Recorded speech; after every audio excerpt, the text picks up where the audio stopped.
Bonjour Kitry, bonjour les personnes qui nous regardent sur le GPS pour la famille. Donc aujourd'hui, nous avons la chance de d'écouter et de voir Kitry Didier qui va se présenter elle-même et qui va nous parler aborder le sujet, un projet familial pour une famille très unie et très ouverte. Donc, je laisse la parole à Kitry qui va se présenter et dérouler le sujet qui, j'espère, va vous plaire.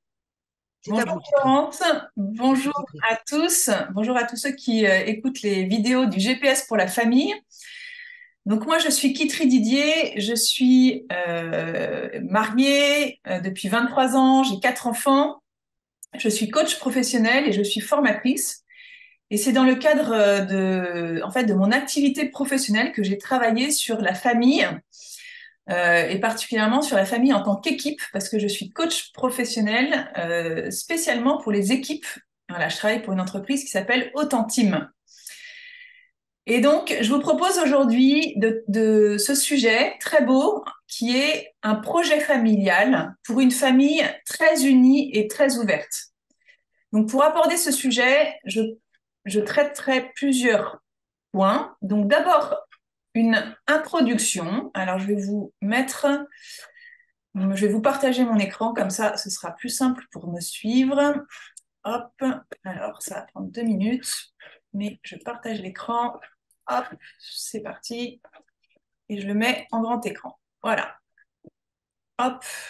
Alors, donc, première partie, ce sera une introduction courte sur qu'est-ce qu'une famille. Deuxième partie, je vous parlerai des 3 niveaux de relation dans une famille, voilà, et on verra quels sont les leviers dans chacun de ces niveaux de relation, et ça va être essentiel pour ensuite activer ce projet familial.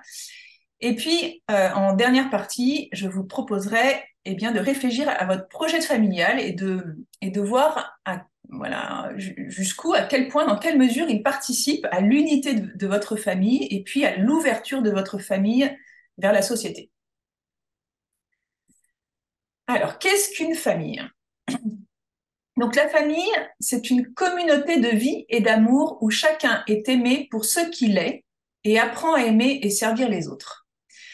En fait, on le voit, chacune de nos familles est comme une petite cellule de vie, hein, une communauté de vie qui accueille des personnes.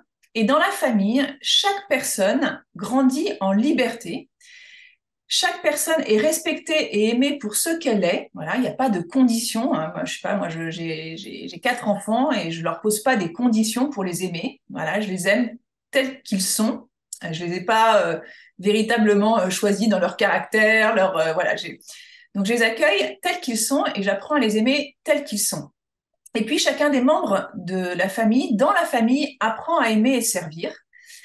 Donc on peut dire que une famille, c'est une véritable école, hein, une école d'apprentissage de l'amour et du service.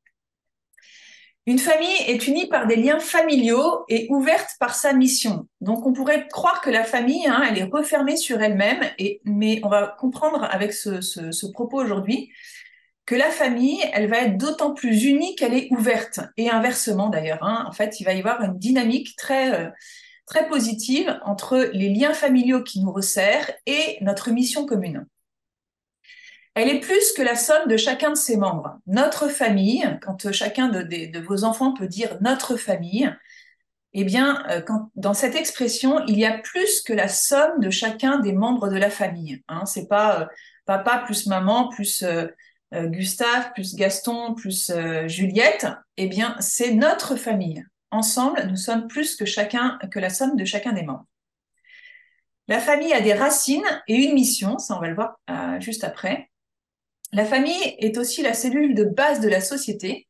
Donc là, je l'ai déjà un petit peu dit, c'est une école de formation. Dans la famille, nous prenons soin de chaque personne. Hein. Chaque personne grandit et trouve un peu l'oasis dans lequel elle va pouvoir s'abreuver, grandir, recevoir tout ce qu'il faut, toutes les forces pour ensuite que chacun des membres prenne sa place dans la société. Donc dans la famille, nous prenons soin de chaque personne, nous gardons, nous révélons et nous communiquons l'amour parce que qu'est-ce qui se passe au sein de la famille? En fait, on s'aime, hein, Et ce dont la personne a le plus besoin, c'est d'être aimée et d'aimer, et d'apprendre à aimer. Donc c'est dans cette famille, dans sa famille, que commence cet apprentissage. Alors, qu'est-ce que sont les 3 niveaux relationnels de la famille? En fait, cette cellule de base de la société va apprendre à chacun des membres à évoluer dans des niveaux relationnels différents. Donc ces 3 niveaux relationnels que je vous propose, d'abord le premier, c'est le niveau relationnel des parents vers les enfants. Ce lien, qui est une relation d'autorité et de responsabilité, mais qui est véritablement au service de la croissance de la famille et de chacun de ses membres. Le deuxième niveau relationnel, c'est ce niveau relationnel, en fait, que chacun des membres vit en tant que coéquipier. Je suis membre à part entière de ma famille, à même hauteur, au même niveau que mon frère, ma sœur, que mon père, ma mère. En fait, je suis membre de la famille. Et là, il y a une parité qui s'exerce, comme voilà, je suis coéquipier, et on va voir qu'est-ce que ça engendre et à quel point ça peut me former pour la suite. Et puis, dans la famille, il y a un autre niveau relationnel qui se joue, c'est le niveau interpersonnel. Donc ça, c'est la relation de personne à personne. En fait, dans la famille, j'apprends à vivre et à grandir dans des relations de personne à personne.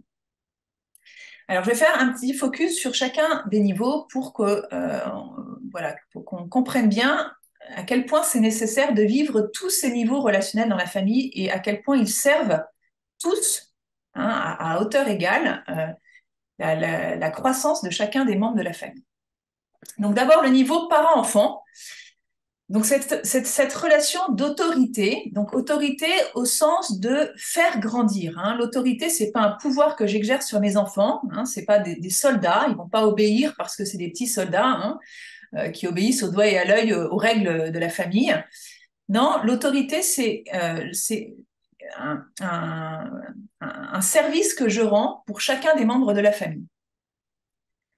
Dans ce lien parent-enfant, en fait, se transmet la racine commune. Donc, dans ce lien d'autorité, dans ce lien de génération, dans ce lien hiérarchique, se transmet la racine commune. Et ça se transmet de génération en génération par l'amour des parents. Donc ça, c'est assez magnifique de se le redire. L'amour des parents est le socle de la famille et même le socle de transmission de génération en génération. Alors, bien sûr, il est parfois blessé, abîmé, et c'est toute la réalité de nos familles. Mais en tout cas, on peut se dire, voilà, quand les parents s'aiment, eh bien, l'enfant se sait aimer, il sait d'où il vient. Je viens de l'amour de mes parents. Je prends souvent l'exemple d'un enfant qui rentre de l'école, ses parents sont à la maison. Si les parents véhiculent un amour stable, l'enfant, il va raconter sa journée, il va raconter ce qui lui est arrivé, il va raconter ses soucis, ses joies, ses prises de tête avec ses amis, etc. Si les parents sont en tension, eh bien l'enfant va disparaître, va aller dans sa chambre, va laisser la tension agir et perdre sa place d'enfant dans cette relation parent-enfant.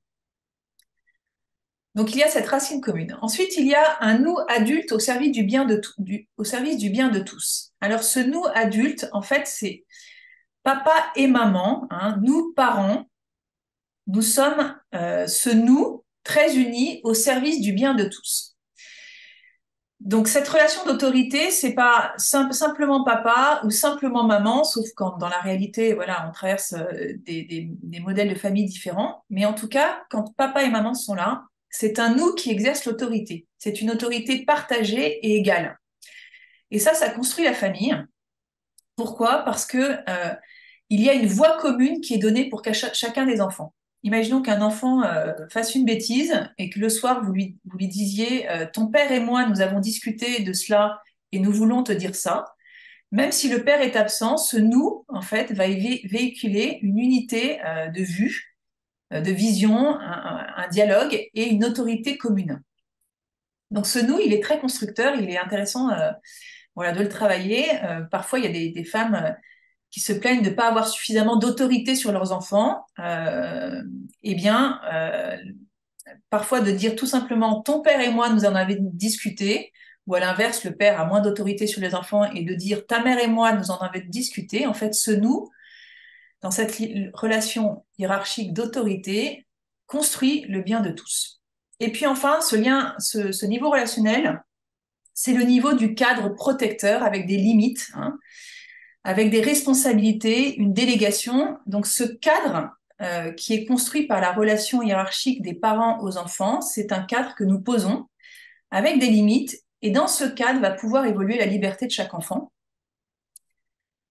Ces limites vont donner justement le cadre de protection et de sécurité où chaque enfant va se sentir suffisamment en sécurité pour prendre des initiatives, pour prendre des décisions, voilà, pour prendre sa part parfois de tel ou tel service.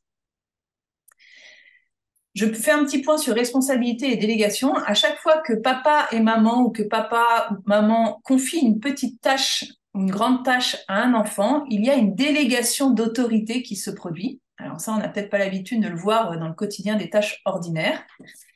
Mais c'est intéressant de se dire que c'est un moyen très grand de faire grandir nos enfants que de leur confier une tâche avec un peu d'importance, enfin peut-être une formule dédiée. Hein, voilà, je te confie cela, papa et maman te confient cela, et dans le cadre de cette délégation, l'enfant va beaucoup grandir et apprendre. Alors, un petit focus sur ce deuxième niveau relationnel, des coéquipiers. En fait, la famille comme équipe. Nous sommes tous à part égale hein, des membres de notre famille. Voilà. Et ça, c'est assez magnifique hein, de se savoir membre de notre famille à part égale. Dans quel cadre cela peut beaucoup se voir et ça peut se soigner, par exemple, dans des conseils de famille. Alors, un conseil de famille, dans la vie de famille très riche et débordante que nous avons, on ne peut pas en faire tous les 4 matins, mais il est peut-être intéressant de proposer des conseils de famille de temps en temps. Et qu'est-ce qu'un conseil de famille? Eh bien, c'est un moment de discussion en famille, au salon, voilà, chacun est sur le canapé ou à table, ou voilà, dans des moments un peu dédiés, où chaque membre de la famille, les enfants comme les parents, vont donner leur opinion sur un sujet ou sur un autre. Par exemple, ça peut être qu'est-ce que vous avez envie de faire les vacances prochaines, ou réguler aussi un petit point de conflit. Tiens, maman est débordée, maman, je sais pas, a pris un nouveau travail. Comment tous ensemble on peut répartir à nouveau les tâches de la famille pour s'en saisir ensemble. Donc le conseil de famille, eh bien, c'est un moment où on est chacun consulté comme membre de la famille, on apporte sa contribution et on prend sa responsabilité hein, de co-construire cette famille tous ensemble. Le moment du repas aussi, c'est un moment où on est coéquipier sans le savoir. Voilà, on échange nos opinions, on est respecté pour ce qu'on est. Voilà, c'est intéressant au moment du repas que chaque enfant puisse s'exprimer avec son opinion personnelle, se sentir respecté et contribuer à enrichir certains sujets. Alors parfois, on nous dit il est interdit en famille de parler de politique ou de religion. Mais, on peut peut-être se mettre au défi de parler de politique ou de religion, mais avec un climat de très grand respect, de très grande liberté d'opinion. Et chacun voilà, participe à part égale à quelque chose qui nous enrichit tous. C'est une discussion sur un sujet ou sur un autre. Nous sommes aussi des coéquipiers au moment de la répartition des tâches. Alors, je vous ai dit juste au-dessus qu'il y a une délégation de tâches, certes, mais ensuite, voilà, je prends part à la vie de famille. Eh bien, chacun peut prendre sa place, bien sûr, à hauteur de son âge, de ses capacités, mais à travers cette répartition des petites tâches de la famille. Un service en famille, alors souvent les enfants le voient comme quelque chose de lourd, de contraignant, voilà, qui ça les fait râler, ils l'oublient, ils font exprès de l'oublier.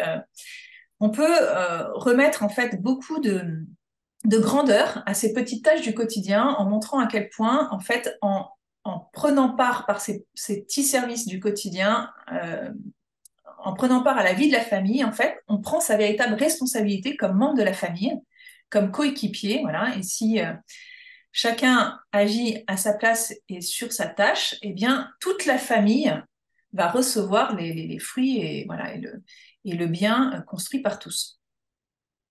Enfin, dernier niveau relationnel, eh bien, c'est ce niveau relationnel de l'amitié qui peut s'exercer en famille, entre frères et sœurs, entre parents et enfants également. En fait, dans une famille, il y a des personnes et chaque personne est unique. Et donc, chaque personne peut développer des relations de personne à personne avec les autres membres de la famille. Ça consolide énormément une famille que chacun des membres de la famille développe ses relations interpersonnelles. Alors, quand les enfants sont petits, peut-être que c'est surtout les parents qui vont développer des relations interpersonnelles avec chacun des enfants. Mais en tout cas, déjà, c'est essentiel. Voilà, j'ai peut-être 2 enfants, 3 enfants, peut-être beaucoup plus. De quelle façon je développe des liens de confiance, des liens de personne à personne avec chacun de mes enfants. Ça passe par des conversations du coup personnelles, par des moments de qualité personnelle, voilà, et ça demande de s'organiser, mais de ne pas perdre de vue ça. Alors l'avantage des conversations personnelles et des moments de qualité personnelle, interpersonnelle, c'est qu'il en faut très peu pour que ça porte beaucoup de fruits. Hein. Une petite conversation du soir avant de se coucher avec tel ou tel enfant. Voilà, j'arrive, je viens dans sa chambre, il est en train de lire son livre, je me pose sur le coin de son lit et j'ai une petite conversation personnelle avec lui. Qu'est-ce que tu as aimé aujourd'hui? Qu'est-ce qui t'a rendu joyeux? Qu'est-ce qui était difficile? Ou au contraire, je prends le temps aussi de moi de prendre la parole, l'initiative. Ah, j'ai vu que tu avais fait ça, bravo, tu as fait ça de telle façon, là, de telle façon, bravo, on peut compter sur toi. Ou aussi un moment de correction, de petite rectification. Ah, tu as parlé comme ça à ton frère ou à ta sœur. Comment tu peux demain faire un effort, etc. Donc ces petits moments très courts, en fait, portent beaucoup de fruits. Donc il en faut très peu. Hein, voilà, on peut pas. De toute façon, la vie passe très vite, mais on peut chacun d'entre nous voir comment soigner ces petits moments très courts, mais de personne à personne. Et puis ensuite, quand la fratrie grandit, on peut aussi être attentif à soigner ses relations entre frères et sœurs, mais 2 à 2. Voilà. Alors, tout seul sans nous, c'est facile, il suffit de sortir, faire un resto et puis les laisser seuls, hein, ils se jouent des choses, voilà. Mais aussi, 2 à 2, on peut confier tel frère plus particulièrement à telle sœur, ou inversement, lui demander de prendre soin de son frère ou sa sœur pendant le week-end, ou, ou le soir pour les devoirs, ou leur faire des activités ensemble, mais qu'ils développent des liens interpersonnels, quelle que soit leur différence d'âge, hein, 2 à 2. Quand on nourrit ces 3 niveaux relationnels, en fait, on apprend à chacun de nos enfants à exercer plus tard l'autorité, la parité et puis les liens d'amitié. Et c'est dans la famille que ça se fait le plus naturellement, hein, et qu'on apprend le plus naturellement du monde à vivre ces types de relations-là. On arrive au projet familial. Donc le projet familial, il naît, hein, il se construit dans cette famille qui soigne ces niveaux relationnels-là naturellement ou encore avec plus d'intensité à la suite de ce petit topo. Qu'est-ce qu'un projet familial? En fait, un projet familial, c'est pas comme, je sais pas, un projet que vous auriez qui est figé, qui est projeté, qui est voilà, mis sur un papier et acté. En fait, le projet familial, c'est une dynamique d'unité et d'ouverture. Donc, je vais vous le décrire et puis ensuite, eh bien, vous pourrez peut-être en couple ou seul travailler à ce projet familial.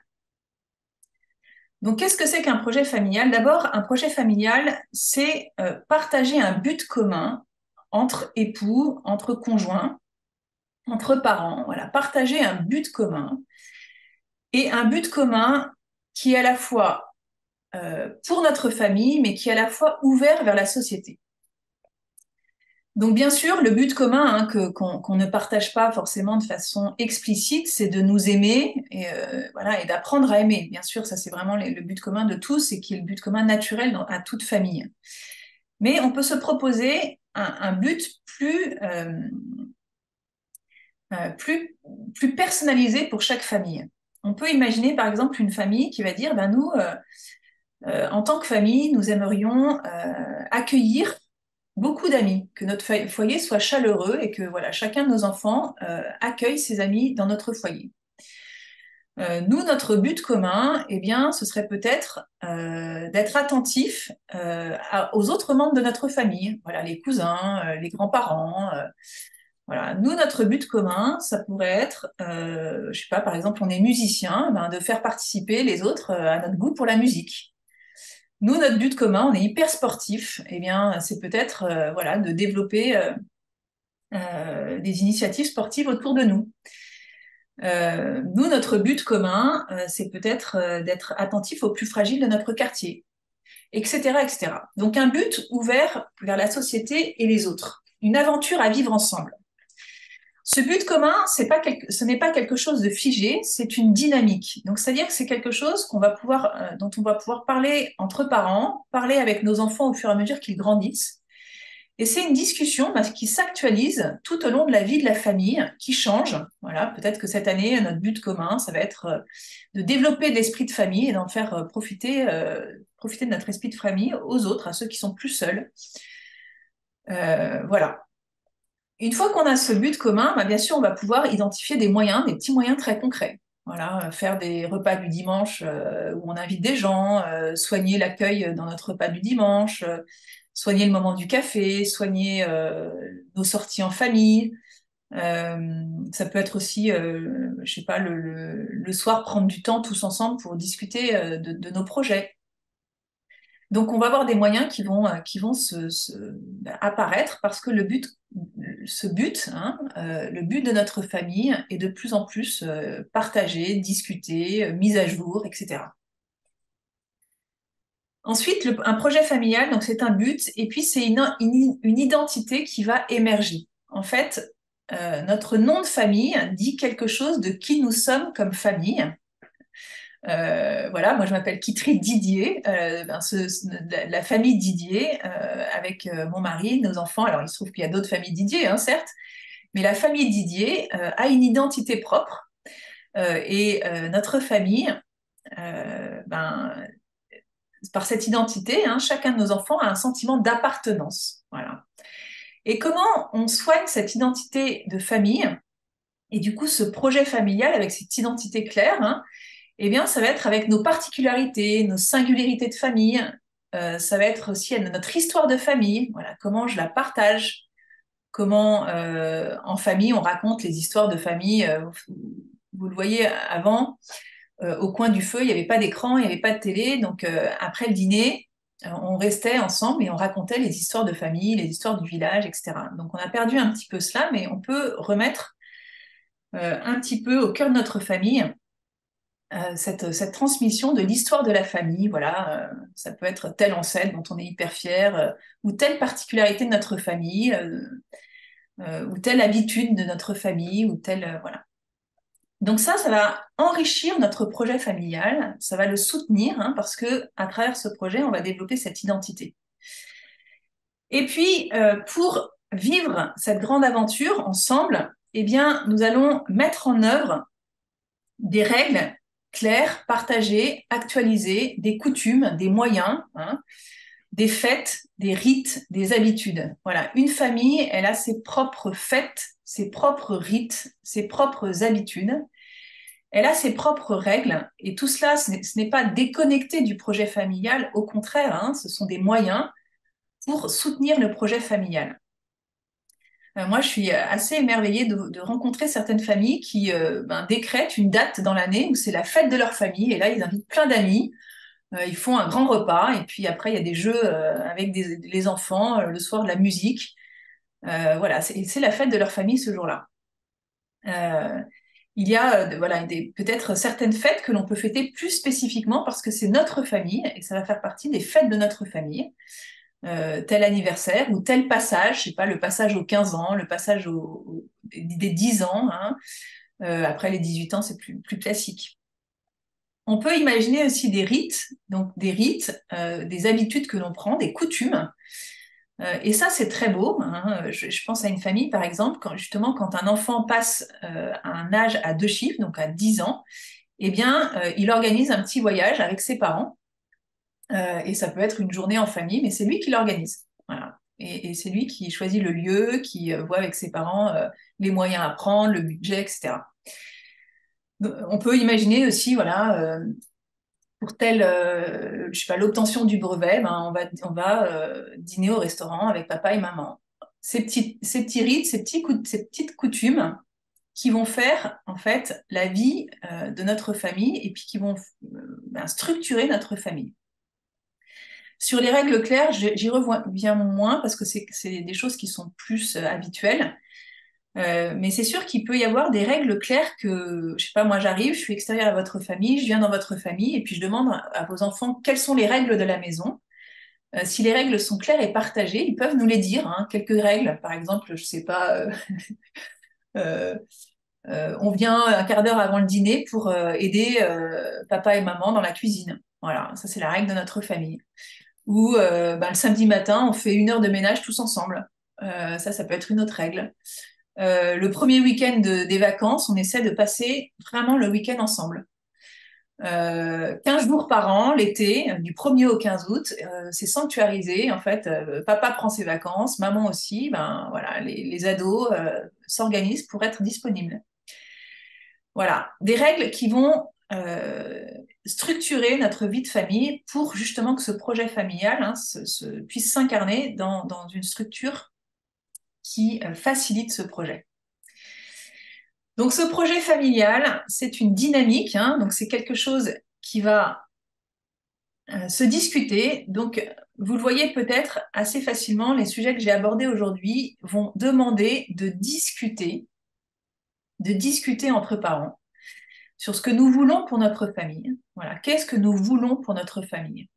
C'est peut-être avec ça que je vais conclure. Vous voyez, on peut imaginer la fin de l'année scolaire. Là, on est en fin octobre. C'est passé hyper vite. Les vacances de Toussaint arrivent. On se projette dans la fin de l'année, en juin. Qu'est-ce que nous avons vécu spécifiquement en famille? En fait, à quoi on va voir concrètement ce que nous voulons pour notre famille? Voilà. On le verra à quoi à la fin de l'année? On aura passé du temps à quoi? On aura vécu quoi ensemble? Comment on aura voilà, construit cet esprit de famille autour de ce projet familial? Et c'est un petit peu ce défi ben, que je vous propose et que je me propose également, hein, voilà, parce que comme je vous l'ai dit, ça demande d'actualiser les choses et de s'adapter à cette famille qui change avec les enfants qui grandissent hein, et qui font des choix et qui deviennent de plus en plus libres. Voilà, je vous remercie pour votre écoute. Florence, je te laisse la parole pour conclure. Merci Kitry pour ce sujet fort intéressant. Et je pense que beaucoup de personnes vont aimer les jeunes parents, mais aussi les grands-parents qui ont aussi besoin de continuer à faire un projet familial. Donc, si vous avez aimé cette vidéo et cette intervention de Kitry Didier, surtout, partagez cette vidéo. N'hésitez pas à mettre vos commentaires sur le GPS, le mail GPS pour la famille @gmail.com. Posez des questions. Nous sommes à votre disposition. Si vous avez besoin d'aller plus loin, si vous manquez d'idées, n'hésitez pas à écrire à Kitry sur le Gmail pour la famille. Nous serons vraiment ravis de pouvoir vous aider à aller plus loin. C'est enthousiasmant de se dire que la vie de famille peut être aussi riche. Merci beaucoup, Kitry Didier, et au mois prochain pour la prochaine vidéo. Merci beaucoup à vous tous qui nous avez regardés.